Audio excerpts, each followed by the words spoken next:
Hello friends, amines topic we are considering, chemical reactions of amines, and under that in this video lecture we are going to consider Hoffman-Carbyl-amine reaction. Carbyl-amine reaction it is sometimes called as. Okay, वेगवेगळ्या अमाइन्सच्या chemical properties आपण बघत आहोत. त्याच्यामध्ये carbylamine reaction किंवा कधी कधी त्याला carbylamine taste असं पण म्हणतात. ओके, तर this is also a test for ही जी आत्ता आपण रिॲक्शन बघतो आहे. This is also a confirmatory test confirmatory test C T for primary amines. बघा, मग तो ॲलिफेटिक असू दे किंवा ॲरोमॅटिक, ॲलिफेटिक असू दे किंवा aromatic. It is a test for primary amines. Also it is a test for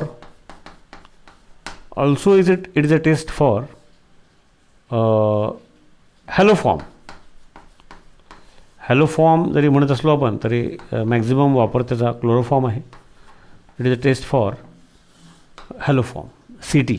कारण का primary amine chloroform in alcoholic KOH, NaOH पण चालला असता, अल्कोहोलिक KOH तो एक ठराविक प्रोडक्ट मिळतो.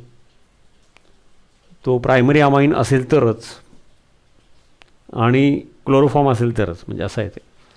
म्हणून ती प्रायमरी अमाइन आहे का नाही चेक करण्यासाठी chloroform and alcoholic solution of KOH, तो ठराविक प्रोडक्ट, त्याचा तो ठराविक वास, पंजंट ओडोर, डिसएग्रीएबल ओडर, एकदम असा आहे तो एक ठराविक खराब अतिशय त्रास देणारा एक वास असतो तो, त्याच्यावरून ओळखतात ते. असं आहे.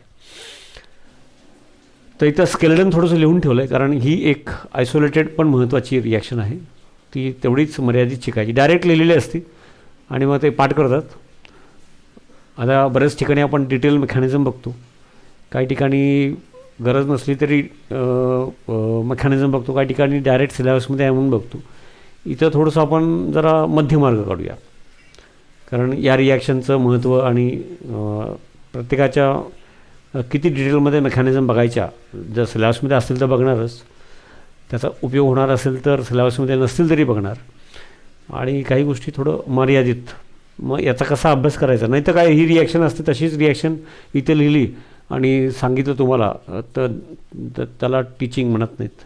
शिकणं किंवा शिकवणं तसं नसतं. ओके, मुद्दा काय आहे तर तुम्ही अभ्यास करताना कसं करू शकता, म्हणजे नॉर्मली मी मेमोरायझेशन अँगलनी कधी सांगत नाही, पण अशा काही थोड्या रिॲक्शन्स आहेत त्याच्यामध्ये ही आहे की तुम्ही असं करू शकता की पहिला सेट अभ्यासाचा primary amine chloroform and alcoholic KOH gives alkyl isocyanide. Alkyl isocyanide बरं का, अल्काइल आयसोसायनाइड लिहिताना शॉर्ट फॉर्ममध्ये असं लिहितो आपण.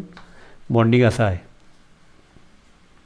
सायनाइड वेगळं, अल्काइल सायनाइड वेगळं, लक्षात घ्या, गोंधळ करून घेऊ नका. हा अल्काइल सायनाइड तो वेगळा. ओके, हा वेगळा फंक्शनल रूप आहे तो. Okay, alkyl isocyanide. अल्काइल हलाइडच्या टॉपिकमध्ये पण हा आलेला आहे. नॉमेनक्लेचर कंटिन्यूस लिहायचं असतं, सोयीसाठी मी इथे लिहितो.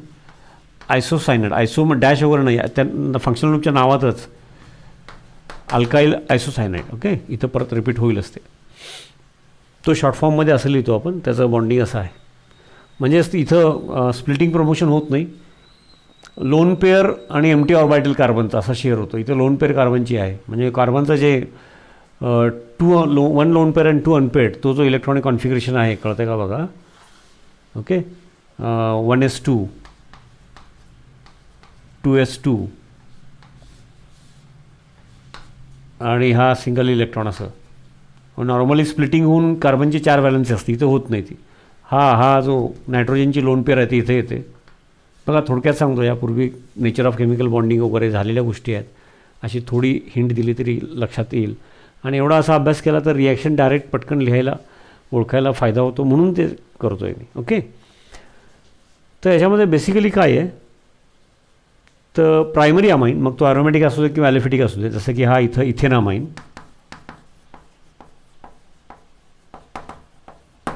किंवा हा aniline with chloroform and alcoholic solution of KOH, कारण हे सगळं वॉटरमध्ये सॉल्युबल होत नाही. तर जो कोण प्रायमरी अमाइन असेल, ॲरोमॅटिक किंवा ॲलिफॅटिक रिंग जी काय असेल, ॲलिफॅटिक किंवा aromatic, corresponding isocyanide is formed. Corresponding isocyanide is formed. Okay, आता हे असं वापरतो नायट्रोजनला बॉन्ड, त्याचं बॉन्डिंग माहिती असावं. आता करस्पॉन्डिंग आयसोसायनाइड इज फॉर्म म्हटल्यानंतर आपण अगदी कलरचा जरी वापर केला की नायट्रोजन आणि क्लोरोफॉर्ममधला कार्बन, तर उरलेले हायड्रोजन, ऑक्सिजन, पोटॅशियम, क्लोरीन याच्यावरून अंदाज येतो की ते ॲफिनिटीचा विचार केला. Potassium alkali metal, halogen non metal, hydrogen oxygen म्हटले की नॉर्मली पलीकडे बाय प्रोडक्ट वॉटर असतो. असं एक जजमेंट आत्तापर्यंतचा एक्सपिरियन्स, एवढी आत्तापर्यंत केमिस्ट्री बघितली त्याच्यावरूनच कळतं की KCl आणि H2O बाय प्रोडक्ट असणार. लिहून टाकलं.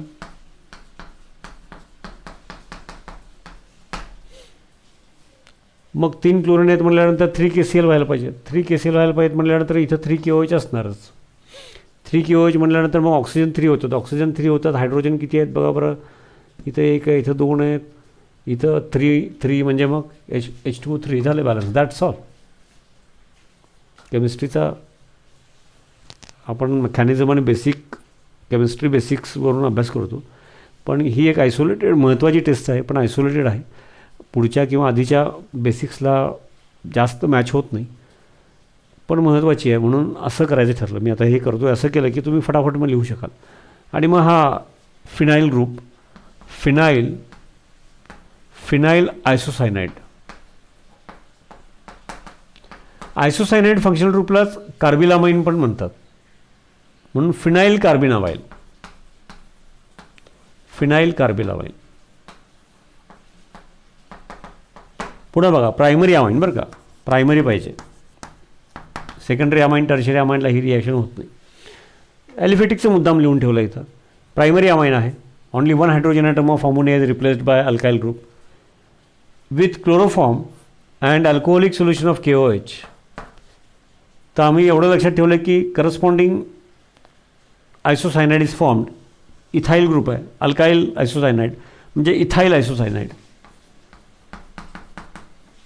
इथाईल आयसोसायनाइड प्लस मग आता इथं सगळं हायड्रोजन, ऑक्सिजन, पोटॅशियम, क्लोरीन असं दिसतात. म्हणजे शेवटी काय बाय प्रोडक्ट होणार, आमचा एक्सपिरियन्स आत्तापर्यंत काय सांगतो तो प्रमाणे लिहून ठेवलं. मग क्लोरीन 3 आहेत एका मॉलिक्यूलमध्ये म्हटल्यानंतर KCl 3 होणार. मग KClमध्ये पोटॅशियम 3 येतात, याचा अर्थ KOH 3 होतात. आणि मग KOHमधून ऑक्सिजन 3 येतात, म्हणजे H2O 3 व्हायला पाहिजेत, हायड्रोजन 6 पाहिजेत, आहेतच. असं एकदा विचार करून ते रिपीट केलं असेल, म्हणजे ही पण एका प्रकारची मेमरी झाली. त्यात थोडी केमिस्ट्री, थोडी मेमरी. पण डायरेक्ट असं C2H5NH2 + CHCl3 + 3 KOH असं गाणं म्हणून असं अभ्यास करायचा नसतो. ही केमिस्ट्री अभ्यास करायची पद्धत नव्हे. एखादी आयसोलेटेड काहीतरी वेगळी रिॲक्शन नाईलाज आहे पूर्ण सिलेबसमध्ये, तर नाईलाज तशी नाहीच आहे, तरी पण त्यातल्या त्यात ही जरा मेमरीला गरज असणारी आहे. तरी त्यात मी काही केमिस्ट्री सांगितली, अजून थोडी सांगणार आहे. हा इथाईल आयसोसायनाइड.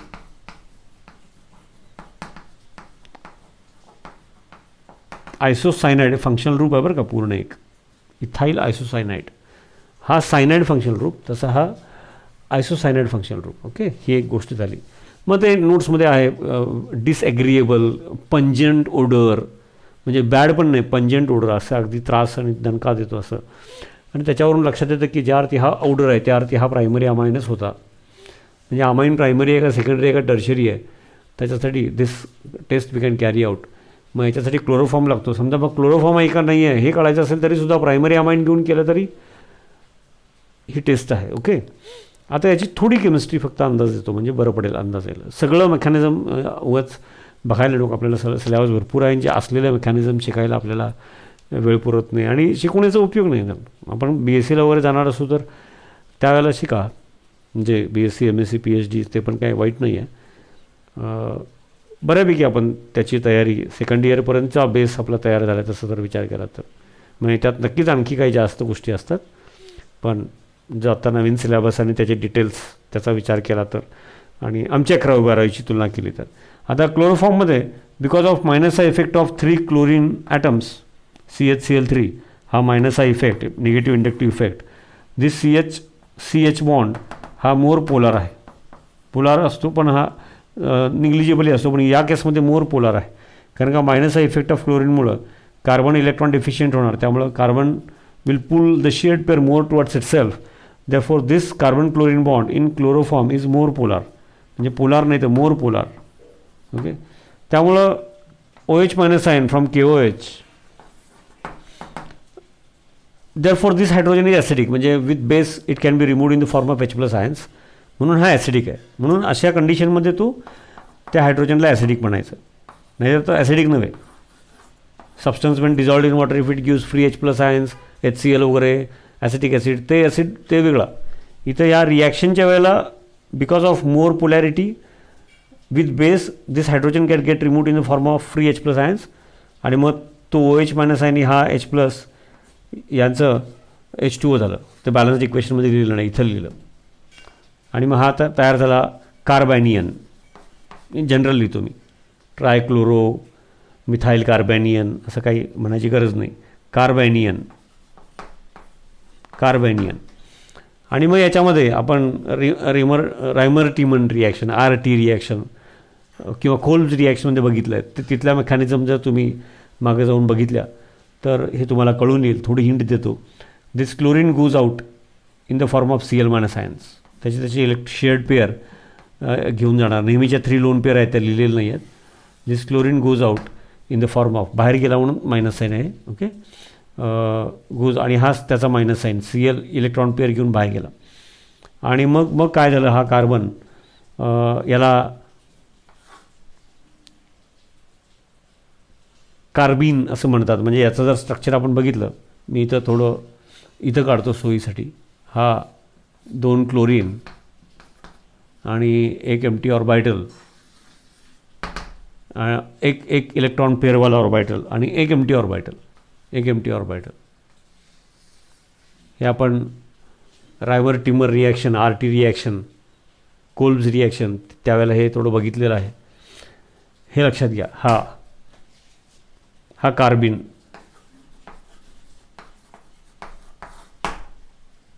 हे इथं माहिती म्हणून असं एकदा बघून ठेवलं की हे पटकन लिहायला लक्षात ठेवायला सोपं जातं म्हणून. आणि हे आपण मागं त्या 2 रिॲक्शनच्या वेळेला बघितलेलं आहे, रायमर टीमन रिॲक्शन किंवा कोल्ब्स रिॲक्शन. आणि मग आता तुमच्या लक्षात आहे की हे असं असलं तरी त्याचा असा एम्प्टी ऑर्बिटल असतो. 2 chlorine, electron pair in 1 orbital, 1 empty orbital. आणि हे लक्षात आलं की मग आता याची एंट्री होते. मग इथं प्रायमरी अमाइन तुमचा ॲनिलीन असेल with lone pair on nitrogen, किंवा अल्काईलवाला कोणतरी इथाईल अमाइनसारखा कोणतरी असेल lone pair on nitrogen. That attacks that empty orbital.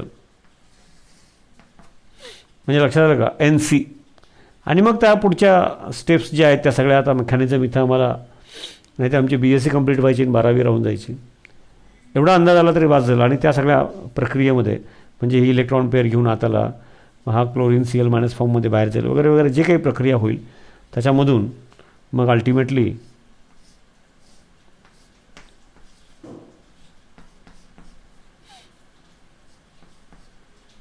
तो कार्बन आणि त्या सगळ्या प्रोसेसमध्ये मग त्याची लोन पेअर इकडं शेड पेअर म्हणून वापरली गेली ना, इथं प्लस इथं मायनस. हा अल्काइल आयसोसायनाइड. तर हा जो पंजंट ऑर्डर असं म्हणतात त्याला, हा प्रोडक्ट आयसोसायनाइडवाला, मग तो अल्काइल असू दे अराईल असू दे, तर पंजंट ऑर्डर म्हणतात. किंवा डिसॲग्रीएबल म्हणजे तो सहन होत नाही असा, वी कॅनॉट टॉलरेट अशा प्रकारचा ऑर्डर असलेला प्रोडक्ट. आणि त्याच्यावरून लगेच ओळखायचं की म्हणजे मग इथं आयसोसायनाइड तयार झालेलं आहे करस्पॉन्डिंग. आणि ज्या अर्थी आयसोसायनाइड तयार झालेलं आहे त्या अर्थी हा इथं प्रायमरी अमाइन आहे. This is a test for primary amine. आणि आम्हाला फिक्स माहीत असेल की प्रायमरी अमाइन आहे, तर अल्कोहोलिक KOH घेऊन it can be a test for chloroform also. अशा प्रकारची ही छान इंटरेस्टिंग रिॲक्शन आहे.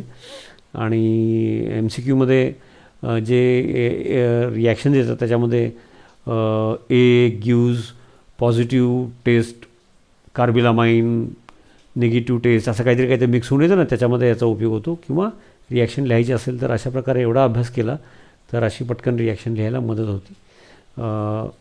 असं तुम्ही रिपीट करा, न बघता करा, परत एकदा बघा. ओके. येस. थँक्यू.